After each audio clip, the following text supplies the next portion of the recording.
26.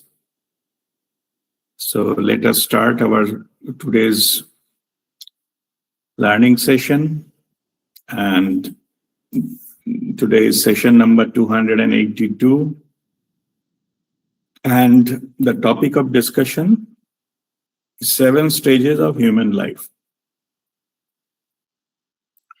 So we'll go through different stages about implications in our personal experience of the humanity.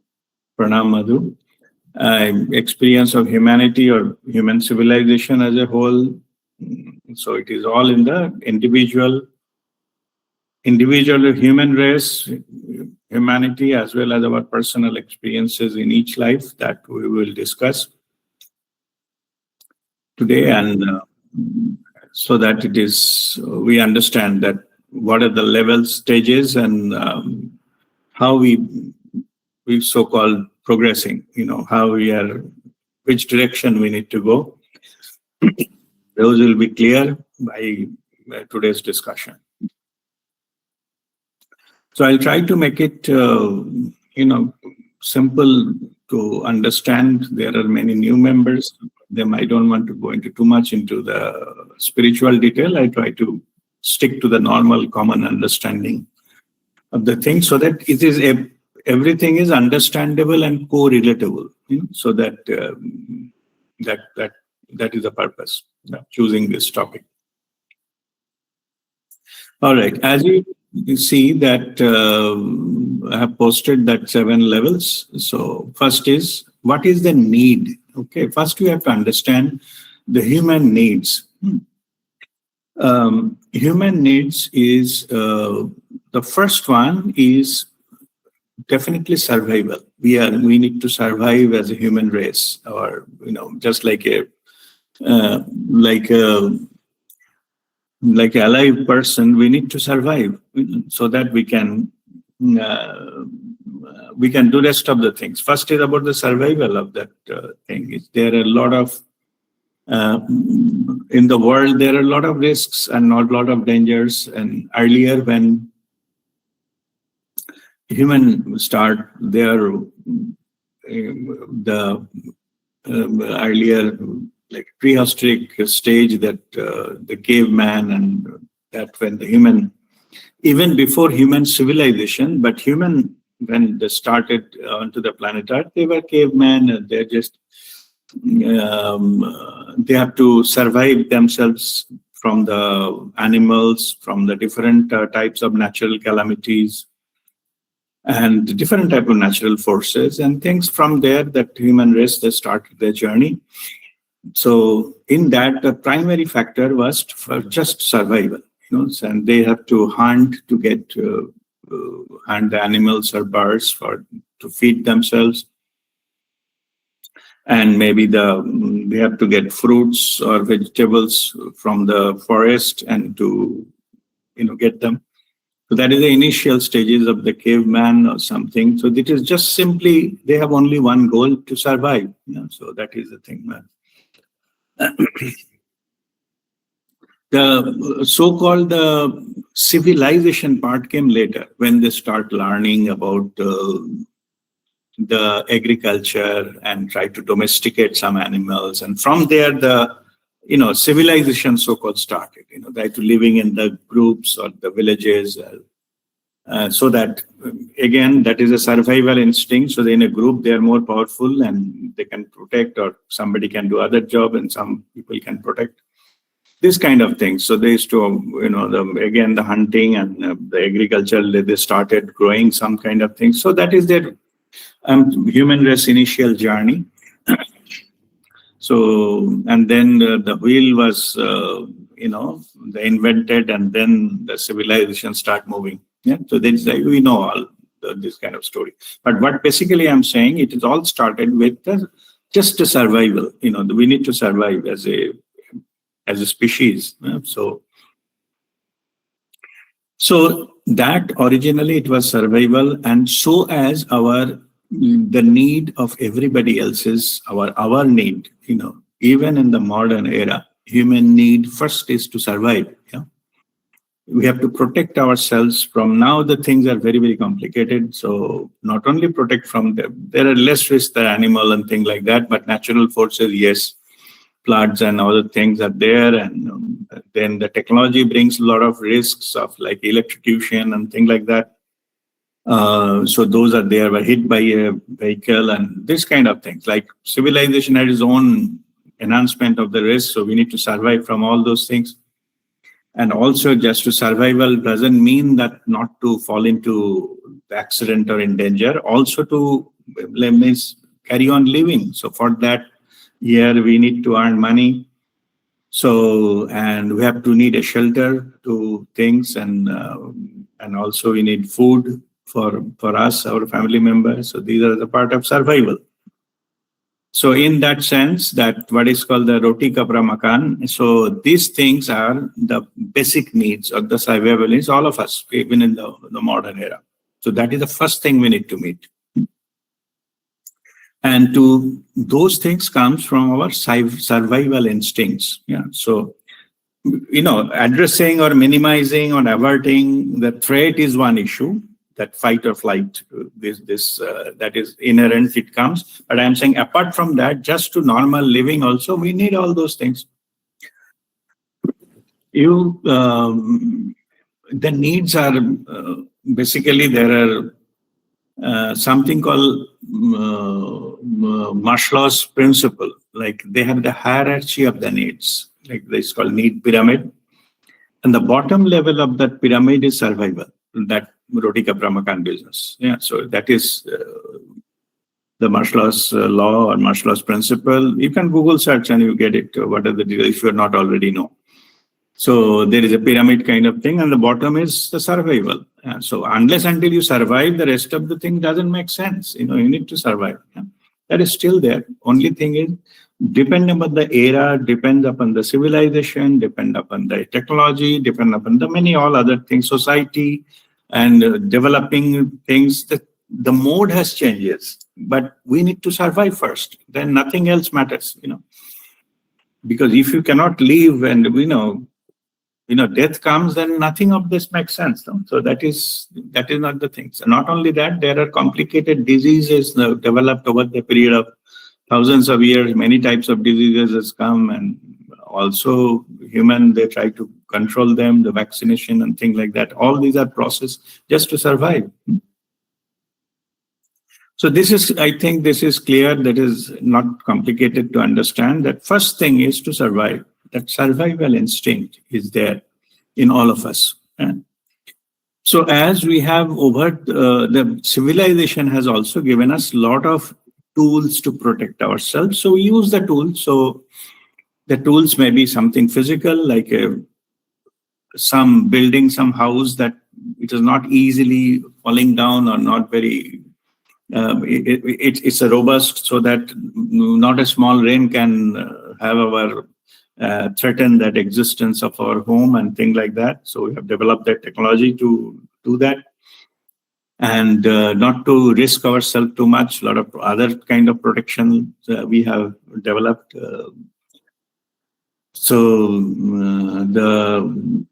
Like a fencing or security systems and other things we have over the human civilization has come to those things so that we can protect ourselves. Yeah. Okay. So now this is about the first one, and this comes. These kind of things, and if you go into now parallelly, let me give you the spiritual parallel of that. In spirituality is all about the energy, but everything is that about the energy. When you understand the energy dynamics of our life or life force energy, so then we understand the things from the spiritual perspective. So our the physical body is just a representation of ourself or the being in the physical representation. We call it a temple of the soul. So that is the first part. That physical body is the first part.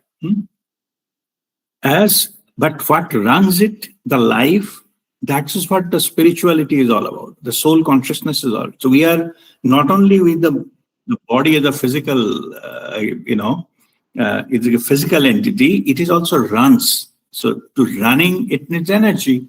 And that energy is life force energy. So it is when we say the spiritual context means we are talking about energy here. We are not talking about the physical structure only. So that's so from that, if we bring what is the energetic explanation of the physical body and the survival and things like that. So this particular aspect has been dealt, as you know, that our energy system, it is the Shushumna Nari, and there are 7 chakras into the human body. The survival instinct is run by the first chakra, or root chakra, or Muladhara. So anything related to our survival, and to survive, and to fight or flight decisions makings and action, or driven by that. So why for the survival we need to have that this chakra is important? Because based on the situation, external situation you are facing, and then your energy need to be supplied accordingly. Because based on your situation, whatever your physical body will take the decision or action, or you can say reaction, it will be happen. The energy supply need to be there. Otherwise, how you can take the decision? Action in that sense. Let me give you a very basic example. Suppose suppose a dog is barking and chasing you. So then you decided to run. So not to fight with the dog, you have to flight. You have to run. So that running needs a lot of energy, but you normally don't need in your normal human operation, day-to-day operation. So your energy system need to supply that additional energy to address that kind of emergency. You are running very fast, going as fast as you can. You are running away from the dog so that you don't get, dog bite and things like that. So during that period, your system need to provide you that energy. Yeah. So this decision to run away or running fast from this kind of danger, your blood circulation changes, your heartbeat changes, your all, more energy is given to you to address this kind of scenarios. Those are governed by your root chakra. That is your survival instinct that makes you to happen. So even it is possible that sometimes you get some magical energy, but you normally never get it. But during this period, you get it. From where that comes, nobody knows. But you did get additional percentage energy available to you to address this. So anyway, so those things are governed by our root chakra or the Muladhara, in this our human to address our survival issues or survival instincts. So, or something you can say that some area, if you go, you feel that it is not safe for you. You get a feeling. It's called gut feeling. This kind of gut feeling of which relates to your survival, it's coming from your Muladhara. So that's why you feel maybe threatened. There is visibly there is nothing. Suppose you are walking in a complete darkness in a jungle. You feel fearful. You be scared or something like that, but you are very cautious as well. Even every minor sound you wanted to understand what is creating that sound.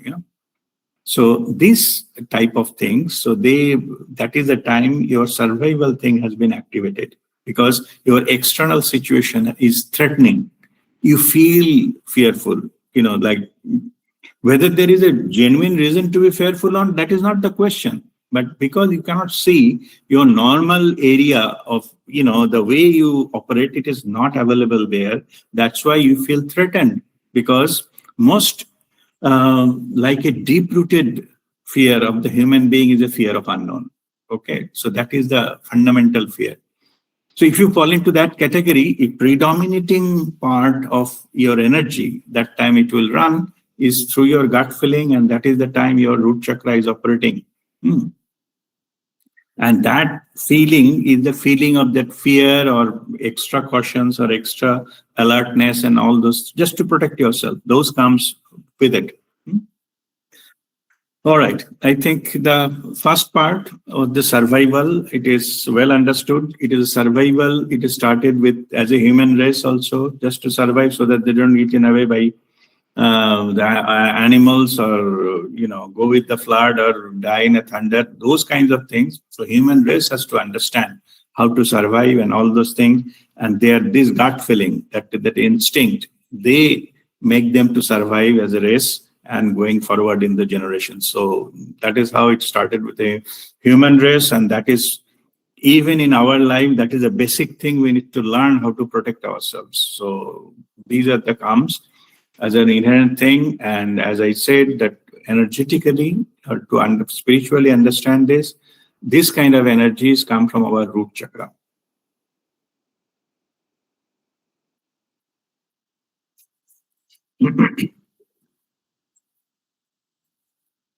All right. Now let's next go to the second one. Okay. So suppose our necessities, basic necessities are met. We are protected. I mean, roti, kapra, makan, we arranged. Whatever it is, where it is, where it's arranged, there is no issue. It is not a crisis of any of our survival. Then what is the next need we have? That next need is happiness. We need to be happy. Then also we need to, like, so-called enjoy our life. We have to eat good food and all those kind of things are there. So we wanted to be happy, and then to be happy, you need to have healthy body, and also we have developed relationship with others to gain some kind of happiness, into the bonding and togetherness and things like that. And also we need to have to happiness in this world, in earth. That is a money. We need to have money to enjoy life. So these are the next need. So first is like a health, relationship, and money. Okay. These three things are needed for our happiness. So we do, once our basic needs are okay, then we go for this kind of things, just to make sure that our next priority, next need is to make ourselves happy, make ourselves content, make ourselves, like successful, or make ourselves peaceful, and this kind of thing. So we look for this type of issues, that what makes our quality of life better. So that's happiness. We go for that. It's called happiness. See, in this particular stage, so human being, and I'm now talking about the human race, they understood at the quite beginning, it is not only that just to survive ourselves, okay, but also you need to maintain ourselves well, and we need to have and that is a happiness. That is we need to get in this world. When we run our life, we need to be happy as well. We cannot be scared and things all the time, and at the same time we should not be having negative emotions all the time, like crying and feeling threatened and all those things. That is not the life. So when you talk about live a life, that means it is indirect. It means look for happiness, be happy. Okay, so that is the kind of thing. That is our next need, is be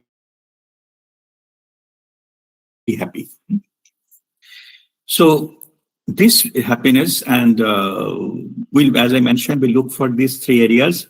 So we also intelligent being. We have intellect, and that is gifted to us. So as we have given the physical body, also we have given mind. This happiness factor is a faculty of our mind. Okay, the mind needs to be happy. So it applies its intelligence to be happy. So make itself happy, human being. So as I mentioned that if your health is troubling and you have disease, you cannot be happy, of course. You have physical trouble. And then the relationships, if you are, wherever you are living, if with other people you are not in harmony or you are not friendly, then also it will you lose your peace or happiness will be taken away because you are constant under threat externally from others. And same to get there. So we understand that we need the money as well. So that we can buy whatever things we need to be happy. I wanted to eat something. I feel like, so for that you need money. I like to stay in some particular type of house. I have to pay money. It's all simple. So our thing is, the logic is that by getting it, we buy happiness. Like whatever we pay for, basically we are buying happiness. So, and there was one master from Rishikesh, Sadhvi. I think she is American, but now quite a long time she is in Rishikesh, becomes Sadhvi, and she was giving us some discourses in 2012 in First World Parliament on Spirituality happened in Hyderabad. I was just attending. So she was telling that, I'm just sharing, suddenly it just reminded me. She was telling, see, whatever advertisement if you see, the advertisement may be sponsored by different companies, but somebody is selling a house, somebody is selling a car, somebody is selling a holiday, whatever it is, different companies, somebody is selling some food item. But everywhere you see one thing common. What is that? You see some happy face of somebody. Means that basically they are selling happiness, They are saying if you buy this product, you will be happy, But when they advertise, they are not advertising, they don't write what is the like a technical specification of that particular product and what are the detail of that. In the advertisement, they show some happy face of some consumer or user. That is the advertisement. So fundamentally, no matter what your product is, you always sell or always market happiness. Okay.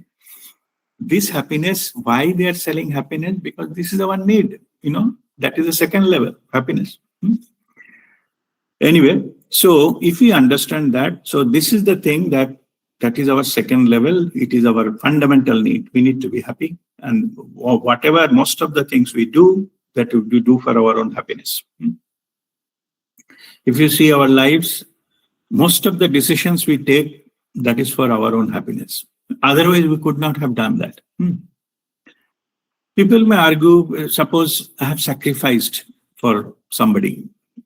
So I have sacrificed for my children or something of that, or sacrificed for my parents. So what about that? I sacrificed my happiness and I have done that. No, you decided to sacrifice that. That also by doing for them, it makes you happy. That's why you did it. Otherwise, you would not have done that. So even if you sacrifice, even if you so-called negative thing, even if you lose money in doing something, but indirectly it gives you happiness. That is the reason, the fundamental reason you have taken that action or taken the decision. Otherwise, you would not have done it. So, and whenever you do, the motive behind is to get happiness. The sacrifice, that so-called kurbani, is also associated with happiness. By doing kurbani, you become happy. Yeah? So, or it's satisfied somewhere that at least we are in a service of others. That is also some kind of satisfaction or happiness. Yeah. So, in the highest level, means in the spiritual level, this is called joy of giving. Okay, I'm not coming to that. Just let us talk about that. Why we need to, we do everything for our own happiness. Okay, if we think that this thing will not give me happiness, we'll not do it. as simple as that. Normal, I'm talking normal people, common people. So this particular case, that this happiness, now let us go into little detail. This in the search of happiness. Sometimes we do many, many things which may not be ethical, which may be harmful to others, or things like that. Some people are so much into this that they need their happiness by hook or crook, even by destroying somebody or harming somebody. They want happiness, and they think it is I have a right because the source, say money, they snatch money from others to be happy, to enrich themselves. So they don't care about what happens to others. So I'm satisfying myself, and I have a right to have it. If others want the happiness, let them snatch from others. I have a power, I can snatch, I'm snatching. This is attitude. So this attitude, when you come into the spiritual understanding of this attitude, I'm talking, just by hook or crook, I wanted to be happy. Okay, first of the thing, it is of course governed by the second chakra, Swadhisthana. And this attitude to self-satisfying, or you can say it is a selfish motive, this kind of, if my actions, has done any harm to anybody else, then I bind karma. In this sector, the karmic accounts opens up. Intention means whatever our goal is to be happy, but in the process of happiness, if you harm somebody, okay, you become selfish, that you don't care about what is happening to others, then you will bind karma with that person.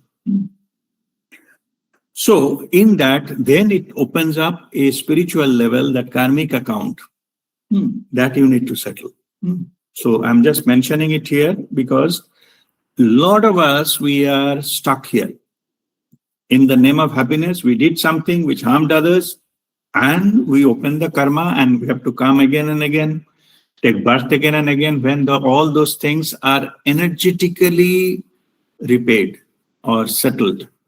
Okay, so that is about the spiritual understanding. But I just mentioned here because to understand, from here the karma starts, because simply the person involved, they look for the happiness. They want to satisfy, they want to gain, something like that. Yeah. Okay. And that is operated by the second chakra. So these three things which gives us happiness, like our good health and good relationships and the money, and exactly these three things can be cause of binding karma. And so, as per our karma, the karmic rewards or punishment will also be in these three areas. Okay, either the say karmic reward will be a good, healthy life, and like a wonderful relationships, harmonious relationships, rewarding relationships, and then like a wealthy life. And the same thing, if you're having the karmic that we get so-called punishment, then we get some kind of disease, our health will suffer, and we'll not be able to enjoy life properly. Then also relationship, there are a lot of troubles will be there in the relationships. Different types of like a negative experience we feel we will receive out of relationships, and also we'll lose money, and maybe we'll get cheated, and we may not get whatever we deserve, and things like that. These are all karmic. So these three areas which we look for as a part of happiness, these three areas only we get karmic account settlement. Based on our earlier karma, we get either good things in these areas, or we get the frustrating things or negative things in these three areas.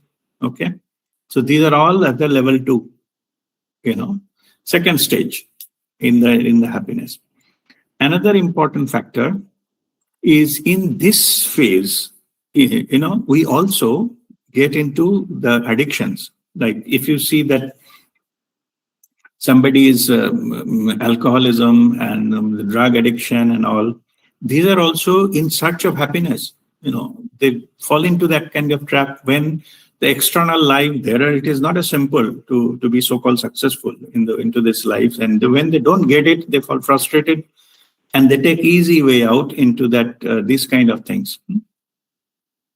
Earlier, as you know, I also had some alcoholism issue. How it started, when I look back and see how it is started, that time I used to think that I earned myself money, I'm not harming anyone, I have a right to enjoy my life. I like to be happy. So I can afford to go any drink and things like that.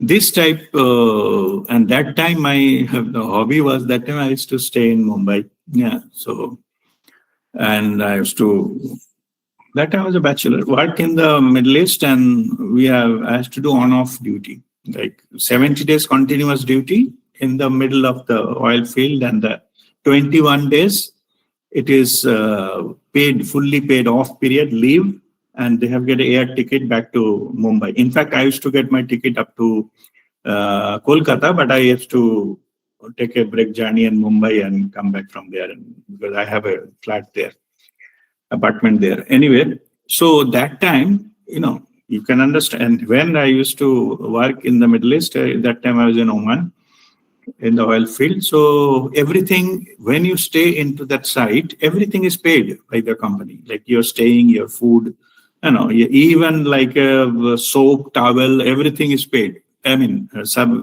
provided to you. You don't have anything.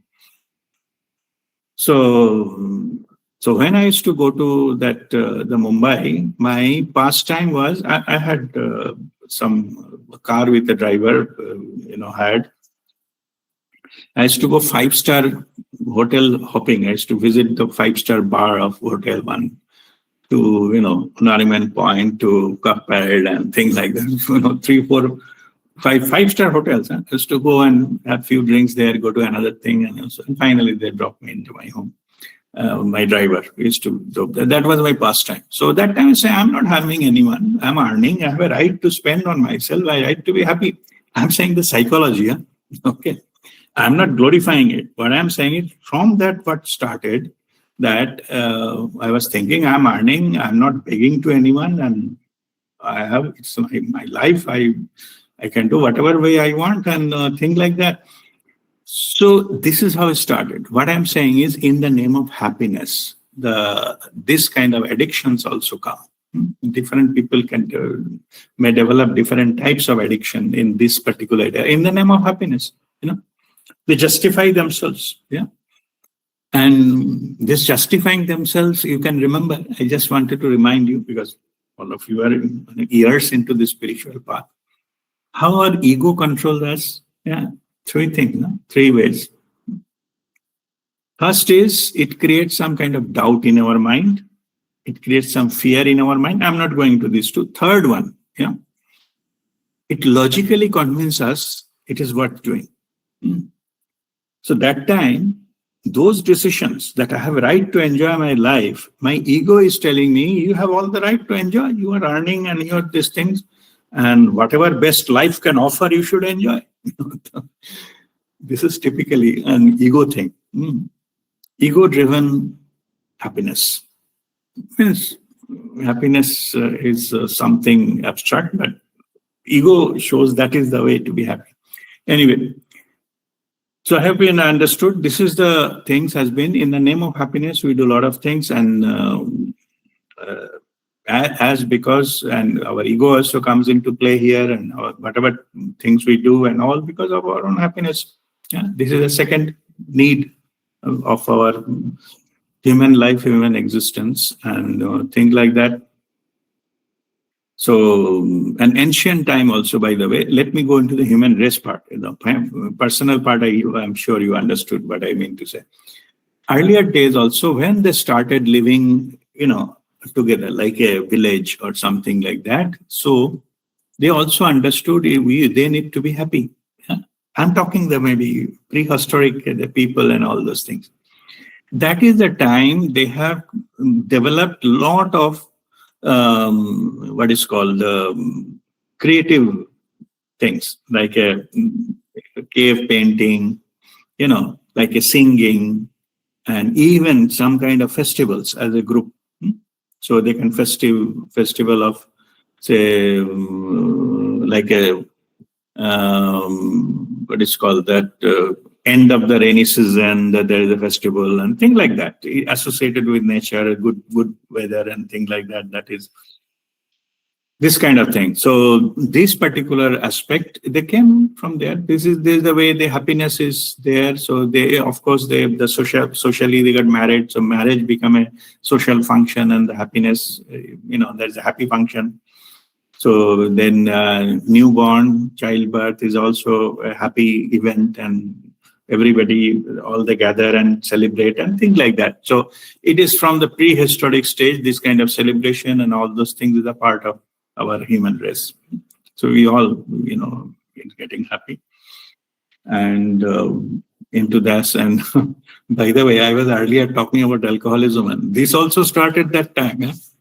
Because Vedic, they call somras and things like that. They understood the technology and how to feel happy, by taking some different types of drinks. So those technology also very ancient technologies. Anyway, not technology, know-how. Anyway, so this is, as I mentioned, it is the second chakra, Swadhisthana, that controls it. Okay, another thing, the way of understanding is that the element, the Pancha Mahabhuta, our human being, means our human body, is made of 5 elements. Yeah, Pancha Mahabhuta. I'm now explaining the spiritual context other than the chakras. So our physical body is made of Panch Mahabhuta. So our survival instinct, that first part, it is actually governed by the earth element of our body. So anything, our survival instinct, one is understanding the chakra way energetically, but the grossest part of the elements is earth element, and that controls the survival instinct. So if something is, suppose somebody's survival is always threatened, that means their earth element is unstable, that need to be stable.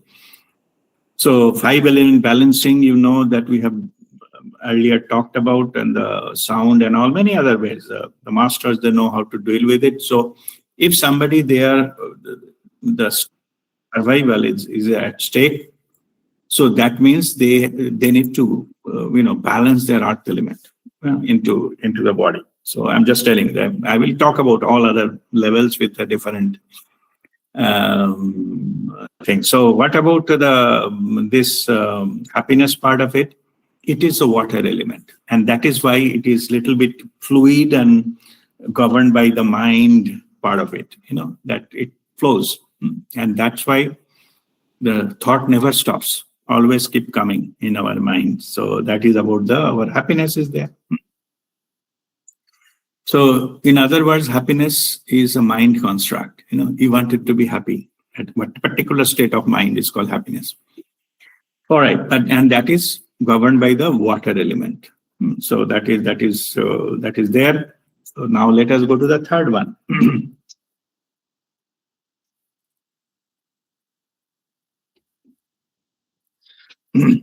What is the third need for human being? I have written ambition. Means when you first 2 things are done, like survival, there is no issue. You can survive, maybe you have steady earning and things, you can survive well. Then you feel happy, like, there is no such problem with the health or relationships or, or monetary matter. You can buy whatever things you can want to buy and things like that. A relationship, is manageable. Like, it is not burning issue in your life. It is mostly stable.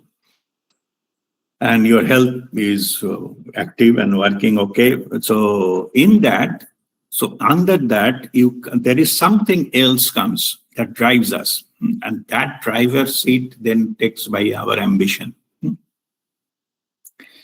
Means we need to go to the next level of happiness. Normal getting whatever we want, that is not good enough after some time. The law of diminishing return. So we are no longer happy with the same thing again. We need to be better, we need to be bigger, and we need to be, suppose we need also on top of it, we need some kind of power, control over others. Suppose we joined some company, we wanted to be some supervisor, then wanted to be an officer, then wanted to be the boss. Yeah, maybe the director. We want to control the whole activities of the company, and general manager and managing director. Maybe that's our goal. We call it they call it career ladder. Yeah, so we wanted to climb up the ladder. Nobody thinks of climbing down the ladder. Never. Have you ever heard climbing down the ladder? Nobody. Maybe they're stuck, but not down. So people can force somebody down, but they themselves, they don't have any plan to go into anything down. Everybody went up. It comes with our, our normal tendency, the human psyche.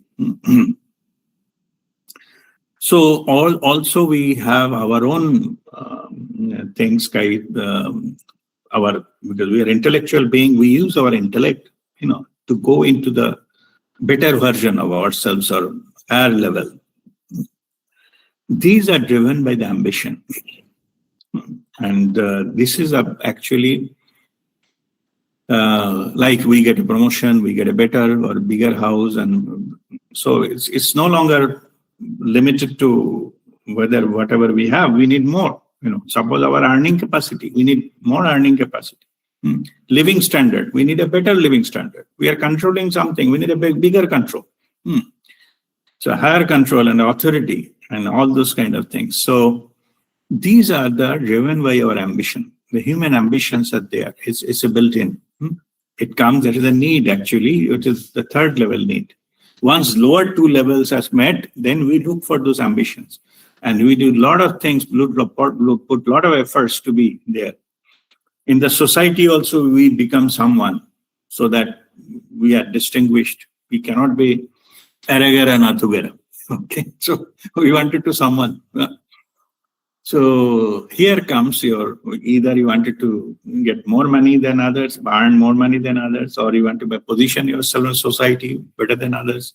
Or maybe somebody go into the politics because of that. They want higher power over others, political power. In the business, you wanted to be having a more business or like higher values, your business and things like that. All right. So these things are at the third level of need, and which is called ambition, and it is governed by our third chakra, which is Manipura. The Manipura, money means the wealth, the precious jewels. Pura means the region. So the region which governs the money, not money, like money is the jewels. Manipura, Sanskrit word. So in Manipura is the third chakra, and that is governed by, these ambitions are governed by that. And if you go into the understanding of the 5 elements, so this is governed by the fire element. Okay. So they call it the fire in you, and the driving force that so this type of things. So this is the fire element, and it is governed by our ambition. So we are not just happy to whatever we have. The need for us to go for higher, better, more, and more powerful, more real, these things, or name, fame, this kind of things. So this attitude, this kind of approach comes from the need for ambition, to be ambitious. This also, some people have more, some people have a little milder, but everybody has it. That is there. Everybody try to improve into that area of their life, in the name of quality of the life, or earning capacity, or so-called you need to establish in the society and things like that. So everybody has urge to be somebody better than others and things like that. Those are all given by this kind of this ambition. So that is Manipura. That is the third level of the need of that our human being. This is the third stage. Now this next thing is about, let me see what I have written, the next step. Ambition, then connection. Okay, now your selfishness goes up to here. You wanted to do it, whatever you have done, do it for yourself. Your own happiness, your own ambition, your own survival. Now, a particular need or faculty develop within you. Not everybody, but there are some people, they feel themselves, not only for them, they need to take care, of course, their family and some more than that. Like they have to take care or serve the community, or serve the village, or serve that, the city, or serve the state, or serve the country, and all these kind of things. So, of course, that is driven by ambition, but the effect, if it is to serve others and also they need to develop this kind of thing called the connection with others. They need to, because they need to feel, they need to feel about what is the issues of others so that they can do something to improve the quality of life of others. So individual thing has been, it is beyond individual things. Maybe that person has no problem. But that particular area, some particular village having some issue of not enough water, that's why their cultivation suffers. That person may do some work or something to help so that to bring more water or do some irrigation or something of that nature, say. That started with the, earlier with the human race. So here they can, this so-called community service, like you have to, not only for you, but as a community, you have to feel that maybe others need help. Maybe some old age people need help, or maybe some patient, they need help. They cannot do it themselves. So you have to help, they have to take treatment and give treatment and things like that. So it is not only for you, you want to provide service to others. And then develop as a group. So here comes the connection. So you have to develop that connection. So that it is not only for you, that's not self-interest, it is driven by a collective interest of the group or the society or maybe villages or others who need it maybe. So this kind of thing has come from another thing, element within yourself, and it is neither physical nor mental. It is something about your feeling. These people are called the empathetic people. It started with the sympathy, but sympathy or empathy, there is a different thing. Sympathy is like you are suffering, I am just crying for you. That is sympathy. Yeah. But empathy is I understand your issue and I am trying to help. I am not crying. I am not sharing your pain. I am trying to help you. That is empathy. Okay. Just simply I'm sharing your pain and crying. That is sympathy. Okay. Now, spiritually understanding this, it is governed by our fourth chakra, Anahata, heart chakra. Here the doing ends and feeling starts. And this is, governed by the air element, which is much lighter and pervasive, like it spreads everywhere. So in this, it is governed by the feeling, not the thinking. So when you develop this kind of feeling and you can feel about others, you are not suffering, but you can feel the suffering of others. Yeah, that is empathy. You can feel it. So, and that drives your action. And if your action is driven by this kind of feeling, then you are into this fourth category. Yeah. You are connecting with others. You can feel them. But not that you don't do anything and you cry. If you do cry, you're, with that, oh, what happened to you? Why that God is, so cruel? And you are not into this category. Okay. So, but if you do feel and try to do something, try to help something because you feel that suffering, you are not crying or you are not blaming or do something, this kind of stuff, but you try to help, try to make it a little better. Life of others, not you. So then it is that particular thing, it is coming from your heart chakra. Here actually that something opens up within you which is beyond your mind. That is the feeling, that affection, the love, that opens up in you. And you do it, not because you have some transactional thing. Those transactional things are there into this ambition, Manipura. That if you help someone expecting they will give you something, those are Manipura. But if you able to do something unconditionally, try to help someone unconditionally and things like that, this part things is coming from your heart chakra. So it is anahata, it is the air element, and this particular aspect is also, it is said that this is starting of your spiritual journey, like go beyond materialistic thing. If you know the chakra activation point of view, there are more than 90% people onto the planet Earth. Earlier it was quite high, about 98%. And now I believe it is come down to 90 or maybe 85% people.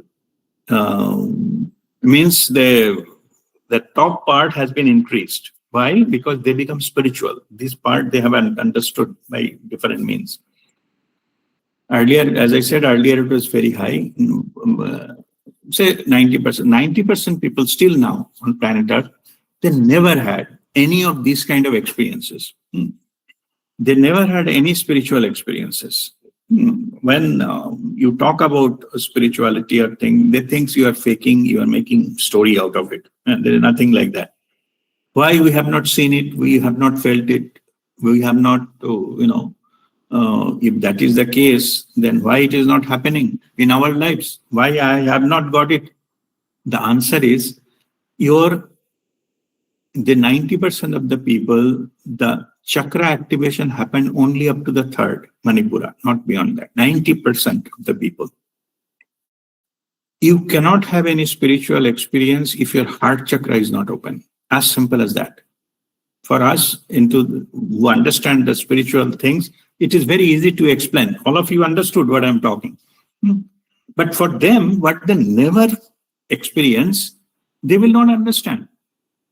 They say it is what nonsense you are talking. वो खाते हैं sir पे देते हैं, क्या बात कर रहे हैं? Spiritual experience, meditational experience, and love and all those things. सबका भला करो. What nonsense? Anyway, because the heart chakra are not open, they will not be able to understand.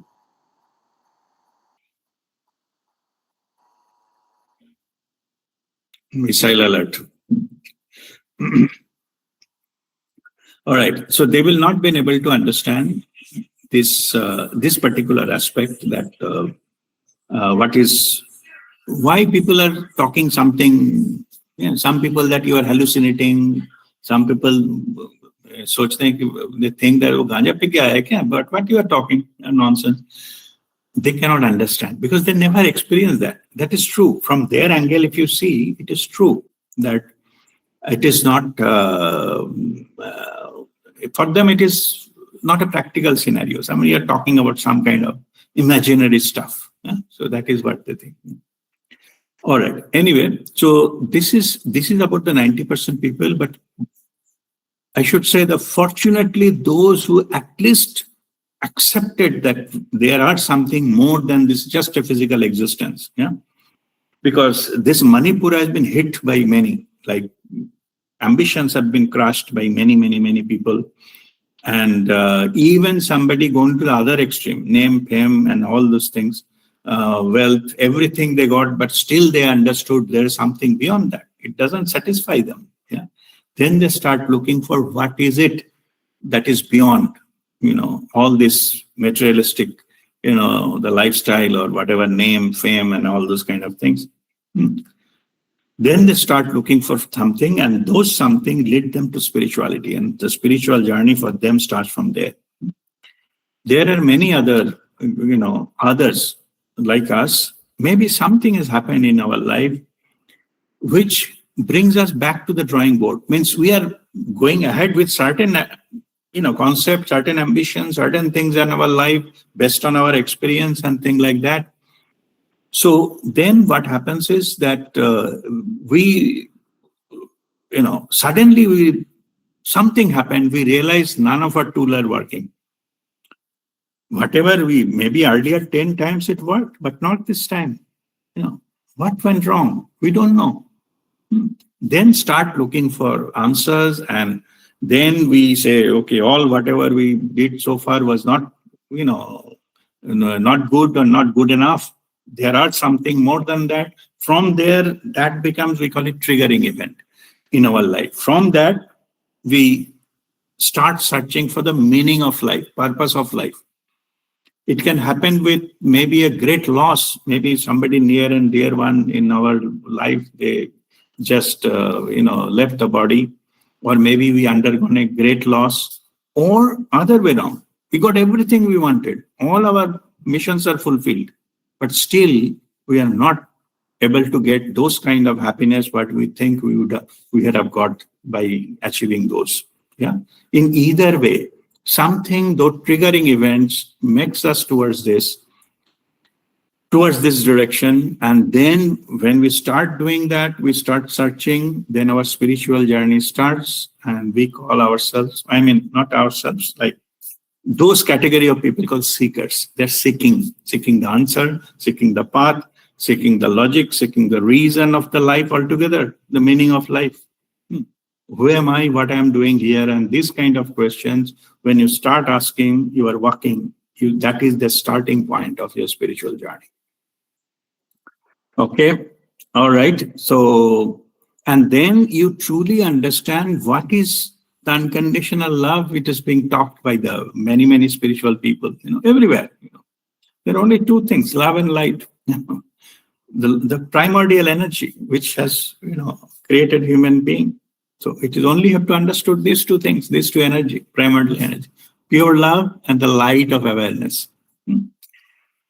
All right. So this particular thing, when these things comes up into our life, and then what happens is that, of course, to guide others to that, this thing. So to guide others, I'm talking normal people. By the way, I'm saying activation of this particular chakra or heart chakra does not necessarily mean that we suddenly become spiritual. There are many who has not come to the spiritual path, but their heart chakra is open. That is also true. Yeah. So let me explain how they operate. So when this happens, then they start developing. They become very good effect on the other people. So suppose society, they become like they try to do volunteering for the society. Yeah? For the time being, keep the spiritual part away. So it's a normal being, but they feel for others. What path they choose then? They try to help others. They maybe they become make themselves to give the provider of social service. Yeah, certain kind of social service they provide, and they try to help others and all those things. Help means selflessly. They do that. So slowly, what they do, they wanted to become that like a consoling force, or for others. Try to help others, to make them understand, give them some kind of assurances and all. In this way, their communication skills opens up. You cannot do it sitting at home alone. Yeah? If you're giving a social service, that means you have to go meet with people and talk to them, understand what is their issues and what you can do. Suppose it's a village issue, the irrigation. You understand, you have to talk to them what type of issue they are facing and what is the exactly nature of the problem, how much water they need, where they need it. Then talk to somebody that how it is possible. There are some technical people are there, consult with them, and or visit other places, talk to them. If they faced any problem of that nature, how they solved them. So here the big communication skill comes. You need to understand, you need to communicate, you need to then getting advice, and if you have some group that you are supporting, you have to convey it to them. They maybe they are doing something not correct, or they can improve upon some areas of their practices. They can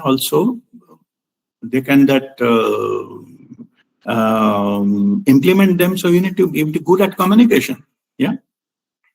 This particular aspect is the governed by our the fifth chakra, or it is Visuddhi. So it is a throat chakra. So in the physical level, you see it is just behind the throat box. So whatever I explained so far, this is about your communication skill, powerful communication, which is also needed. If you go to the next level, like your intention for help, you can feel empathy, that is fine. But if you now wanted to convert into some kind of action, for the betterment of the others, then first thing you need to learn about that, the communication skill. Even to a communication means both ways. You need to understand, listen, understand, and also communicate back to guide them and things like that. Yeah, you need to have that. If you cannot talk, if you cannot make one sentence, how you can guide other people, how you can give advice. So that is also very important aspect of that communication. That is a physical level. Now the spiritual level, let us understand. In the spiritual level, when this fifth chakra opens up, it actually does not mean better communication with the external world. That is here many people they mistake. Yeah. Fifth chakra opens up it helps, but it is not actually meant for your external communication. It is actually your spiritual communication, a communication with your own soul, your consciousness. That strengthens. Means basically you receive the guidance from your own soul. Also, you need help, you need some ideas, you need some kind of, you feel the pain of others, but you need to do something. That's where you get the inner guidance. Your soul internally gives you something. So you need to have some kind of communication, feeling, not mental. Some kind of feeling, and you receive the guidance and things like that from your own soul. Yeah?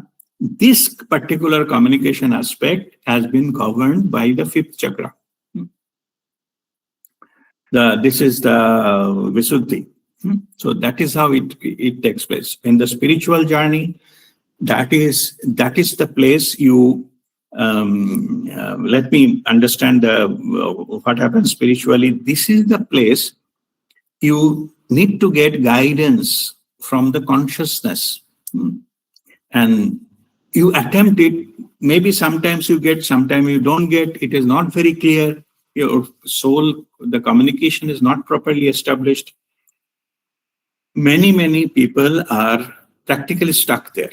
You say something need to be done. They wanted to do something, but they're not clear what to do because they're established. Their soul consciousness, the connection is not fully established. It's not clear. Something is coming, like a feeling is coming, but not clear exactly what to do and not to do. Here, when you come to this stage, you are seeking. This is a seeker stage. When in this stage, actually, a spiritual guide or guru appear into your life.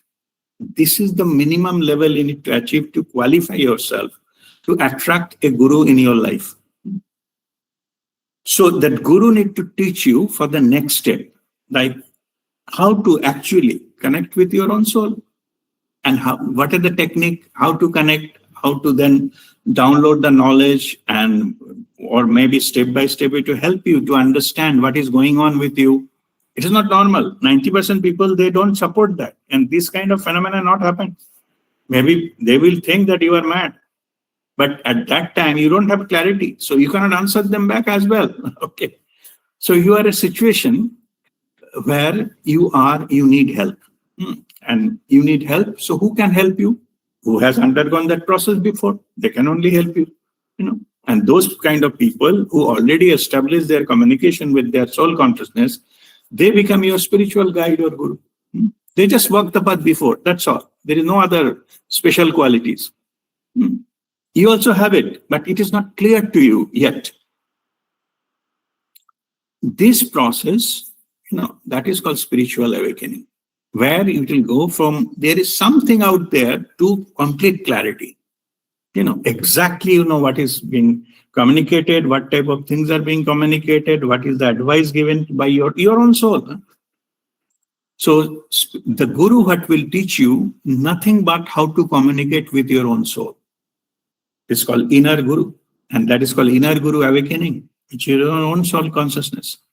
When you fully established your connection with your inner guru, then the external guru's job is over. Your inner guru then guide you rest of your life, everything, moment by moment. No need for external guru. But before that, you need help, because this is not known area, it's unknown territory. So they need somebody, like suppose we wanted to climb a mountain, so we need to hire a guide, some Sherpa or guide to show us which way goes to the peak, because that is a foreign land to us. We never come here before. Same here, very simple. You need a guide. Once you reach to the peak, you will also know. You can maybe guide somebody else next time. Yeah, same here. Okay. So this is a situation manifest in your life. This kind of, you opened up with the soul consciousness, and here you experience that kind of vastness, which cannot be get into the earth. This vastness, the feeling of infinite, the feeling of, limitlessness, that is the first time you realize here. And that is why it is also governed by the space element, the fifth element, the last one in the element. So here, up to the fifth chakra, I have told you all the 5 elements, going from the gross to the subtle. So space is the subtlest one out of those 5. Grossest one was earth. Earth is related to earth element related to your Muladhar, and then water related to your Swadhisthana, and the fire related to your Manipura, and air related to your Anahata, and the space related to your Visuddhi. Okay? And also you understand that for even the verbal communication, we need to, talk to, someone outside. So there also these 2 elements comes into the play, our heart chakra and throat chakra, like air element and space element, they combined gives us our like ability to talk or convey verbally, making sound. To create this sound, you need that kind of space. Yeah. So this and the air has been controlled and all that. That's why the sounds are produced, right? So this is also in the physical level implications. But actually, this communication, that the 5th level, it is spiritually means communication with your own soul, communication with higher dimensions, and so on and so forth. So it is not a physical communication. Physical communication is a controlling your air and the space element create the environment, and the air element with the particular create that frequency. Yeah. So vibrations. So and that makes the sound.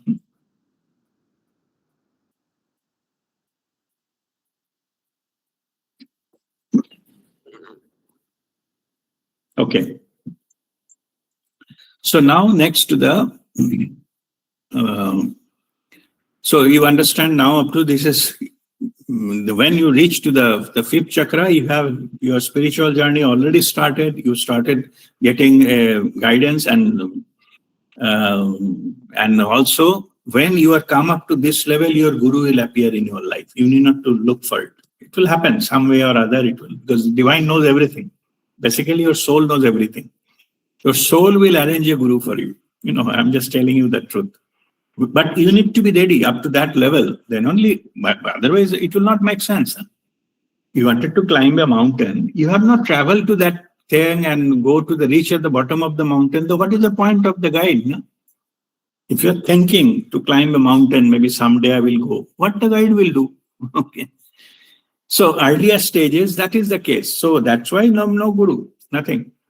But if you're ready, reach to the bottom and start inquiring and already told that I wanted to climb, and then some people know that you are ready, then they will refer to the right guide for you, and then guide will take you further. Yeah. Same here. Okay. All right. Now go to the next one. So that is about your 6th stage. So by now you know how it is progressing. So we have come to so it is, next is the visionary state. So in the physical level, it is a visionary state. Like some people, as I said, that not necessarily everything have to be practicing, spirituality. Like somebody is a community giving community service. They are helping others, social service. Yeah? They never gone into spirituality. That's fine. But those kind of the people, and they are actually the 5th chakra open. They are a social service giving, help to others and all. So they feel for others, they're empathetic and all those kind of things. So the next level they reach there, even spiritual part I'll come later. So how a normal, the people you see, they become the visionary. Okay. They can see something which normal people cannot. Okay. They are like, here also you can say that they develop that kind of wisdom, but normal people don't have. They can see that what is coming maybe 2 years, 5 years from now. They can feel it. Again, I'm telling those people not gone into the spirituality. They don't know how they get it, but they can. They have the ability to do that. They can guide a whole community for be ready towards the great potential or growth or certain elements of the society what not given earlier, but now they have that. Even if this includes maybe sorting out some type of social evil or some practices of the society which may not be helpful. There are many. They are given very high level of things that in Bengal, Raja Ram Mohan Roy, he stopped the Satidaha Pratha, means the burning of the widow and things like that. This kind of stuff. So they make the social changes. So they are the visionary. They know that these issues of the society, they're eating from inside. Personally, he doesn't have anything, but for the society, from now, maybe like 100 years from that, how the society will look like, those are the seeds planted by this kind of the visionary people. So what those times they have done, maybe that time they face a lot of obstacle, a lot of difficulty, and a lot of, they have to face a lot of criticism and all that time. But the effect that we enjoy now, after 100 years, 200 years, that thing what started that time has been revolutionized that society slowly, but it did happen. And then we are enjoying the fruit of that, those struggle of those visionary leaders, what they have done, and that is the effect we are enjoying. Same thing here. Now those visionary leaders, what they are doing, what they are planting, the seeds, the fruits will be borne by the future generations. Yeah. Same thing. All right. So these things are governed by the 6th chakra or 3rd eye. And then the visionary part is coming there. You can see it, which is physical eyes you cannot see. So from the common point of view, you see that what you don't see immediately physical. Visionaries are like that. They can see what will happen to the society after 5 years, 10 years, 50 years from now. Those people are called visionary, right? Those visions are not your, physical visions. you can see the society much before it actually happened, or you create that. So that is your third eye. That is called the visionary. They can see what is impact it will happen after, like 50, 100 years from now, and that's work they started doing so that ultimately that happens. So those are the visionary, and it is governed by the third eye. So these visionary leaders are those who third eye activated, but they themselves are not spiritual. It's possible. Yeah. Now let us talk about what about the spiritual things. Somebody is doing spiritual practices, and the next chakra activation is part of it. When it it opens your third eye, then you receive and able to understand the higher dimensional knowledge. So, in other words, in the communication what you have through the soul, suppose you are communicating with your soul or higher dimension, no? Suppose you ask something, so the question went, and then answer came as an inner knowing, the knowledge has downloaded the truth, the inner one, not from the external world. It will be enriched your wisdom, your inner knowledge, that is we call knowingness. So you will be knowingness, and effect will be increase of your awareness. You will be aware of many, many things what normal people may not be. So when you are high in the awareness, you understand the truth of the universe, the higher dimensional knowledge.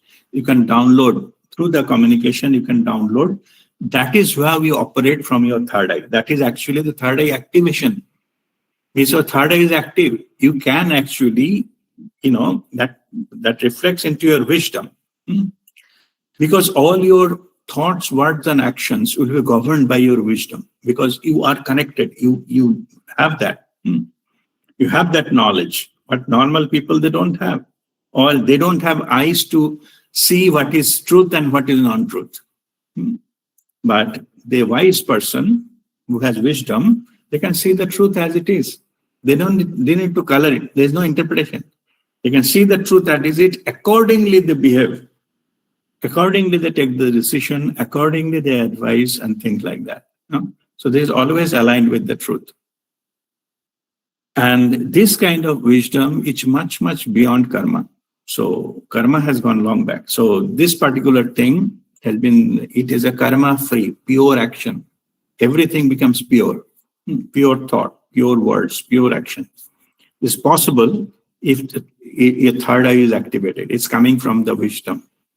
It does not come from any selfish motive. So, but other people may think that this person is talking, maybe there is some ulterior motive. This is very common misunderstanding. If somebody, this is spiritual, first thing they react is to stone them and hit them and things, try to destroy them. The many masters have undergone this process. Jesus Christ was crucified. So the Gautam Buddha has faced a lot of abuses from the society and things like that. So he was heavily criticized. There is I think the girl Sujata prepared kheer for him, and I think she was like a prostitute. But when she offered that what is called that kheer, she prepared and offered with a pure heart. So everybody said, Gautam Buddha, don't receive it. She is a chuta, like untouchable, outcast of the society. But Gautam Buddha said, doesn't matter. Happily, because Gautam Buddha is hungry, and she took that thing there. By the way, that this place is also there near, near Bodhi Briksh. It's a little away. I don't know whether we'll be able to visit that place or not. Bodh Gaya. But that was the story, like, the Sujata story. So these things come because he doesn't discriminate that.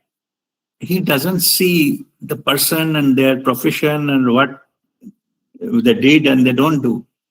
What society says. He sees as a soul. At soul level, we are all equal. So he sees Sujata as another soul. And the act is a pure act of pure love, and offering to that kheer.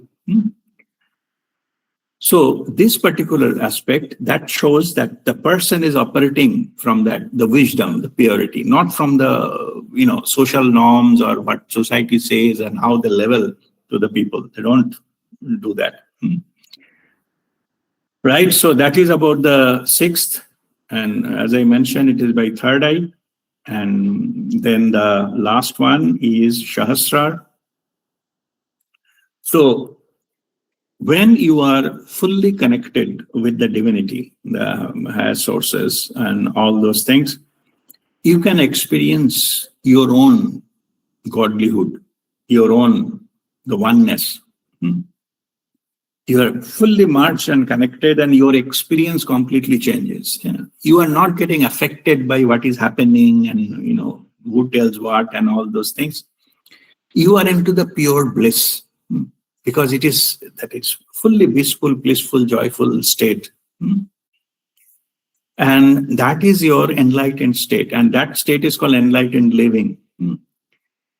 So in that state, you are fully merged into the divinity, so that your consciousness-wise, you are fully merged. It's a blissful. Everything, you see that representation of the divinity everywhere. It's coming from the same source. Earlier, I think 2 sessions back, I was talking about the Jnani, how they behave and things like that. For Jnani, everything is representation of Shiva. Okay, there's no difference. The impacts are different, but it is also, like a meditator or a spiritual scholar and the thief, both are the representation of Shiva, different aspects of Shiva. So they think it like that. Anyway, so this particular state is an enlightened state, or they can feel that oneness of that. So they don't have that eyes of, criticism or eyes of this thing. Everything or whatever happens with them, everything is experience. There is no good and bad. They live into the unity consciousness.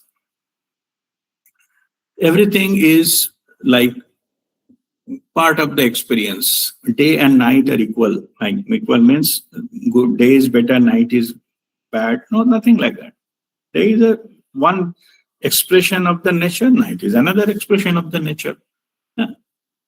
These people, they are maybe nice behaving, nice talking. Another is not so nice talking. They are ignorant. So this person is more aware, that person is less aware. That's it. Only changes is the level of awareness. So they understood that. So there is no criticism. There is no punishment and something of that nature. So they operate from that level. So that, of course, it is governed by the Sahasrar. So when the Sahasrar opens, then the broadband connections with the divinity opens. So that life transforms completely.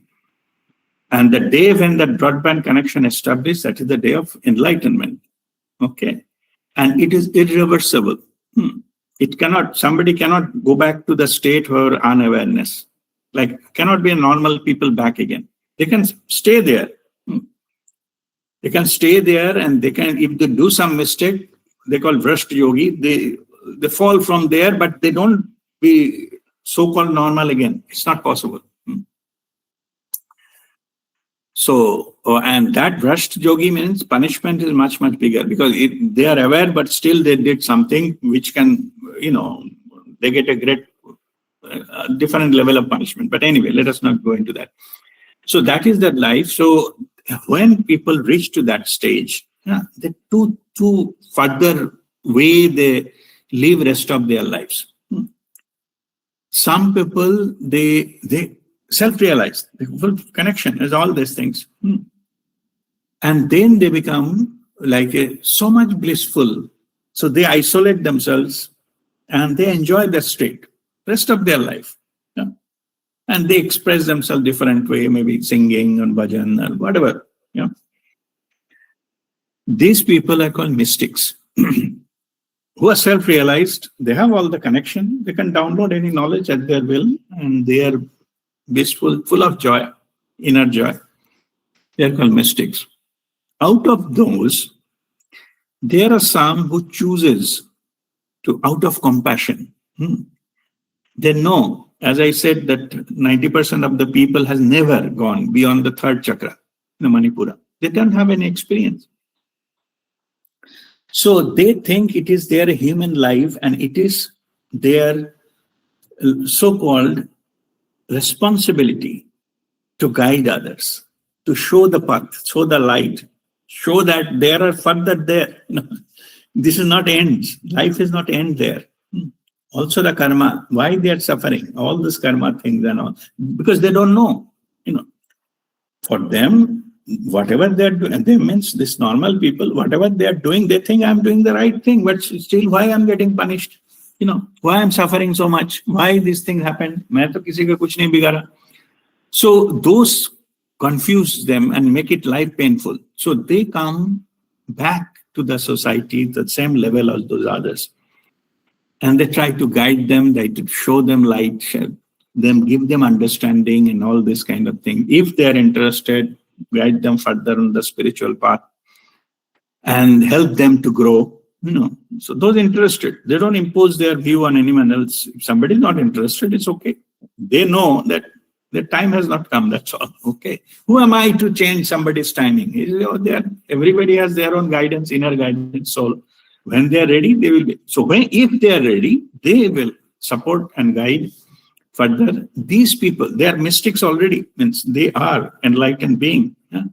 But they don't stay into that joyful state. They come down and face all this criticism, all these adversities and different kind of views of people, and maybe some people even intentionally, harm them. Still, they choose to come back and just to help others, to help the humanity. And these people are called masters. Okay, so mystics and masters, though both of them are in the seventh this level, enlightened people, but some of them they decides to enjoy the enlightenment, and some of them have decided to come down to the again, come back to the ground level, dust and mud, to help others so that they can pull them out from the mud and towards that enlightenment. So that is how the rest of the things operate, and this is about the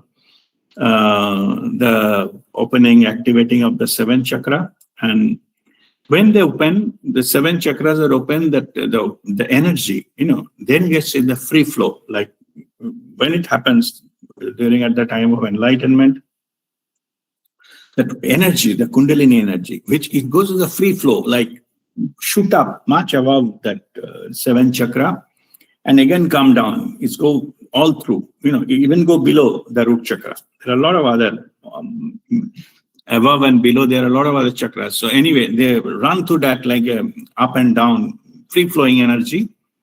Now that the enlightened person have a power to stabilize the energy. If you don't stabilize the energy, you cannot operate into the external world.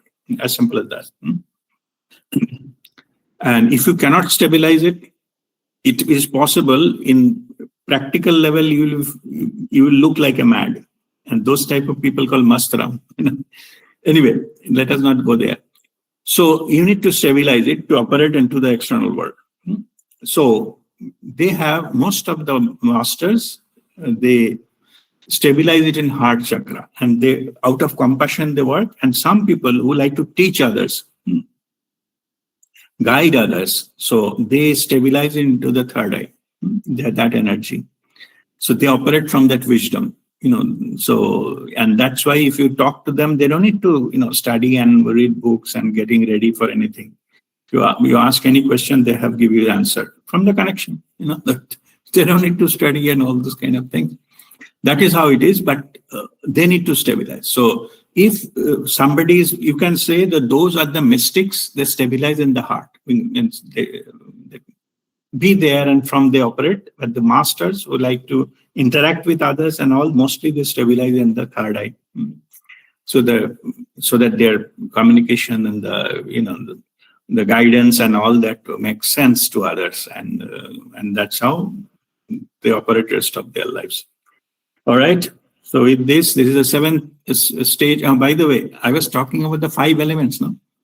First 5 chakra, about the 5 elements. What happened to the other 2, third eye and the Shastra? They don't have any element. It's beyond the elements, beyond the physicality. It's beyond Panchamahabhuta.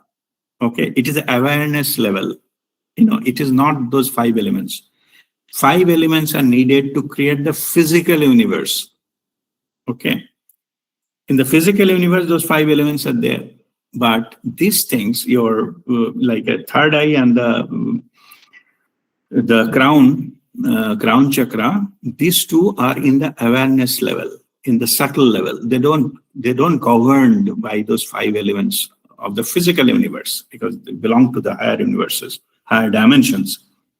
So they are the higher dimensional characteristics. That's why they are not governed by these 5 elements of the physical universe.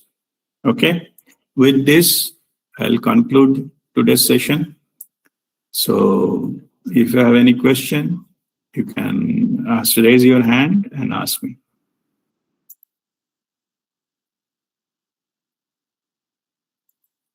Let me save the attendance.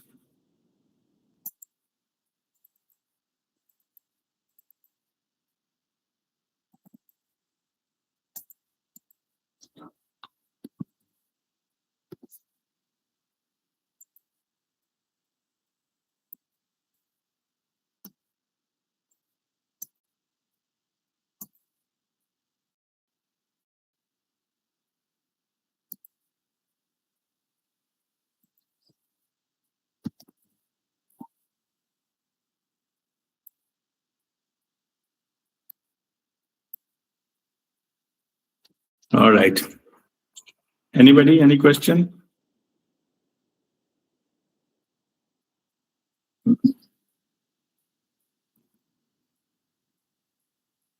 Okay. So if there is no question, we'll conclude our session with Shanti Path. Oh.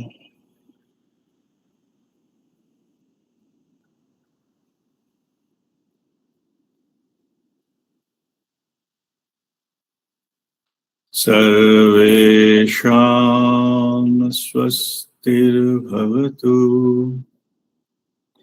Sarvesham shantirbhavatu.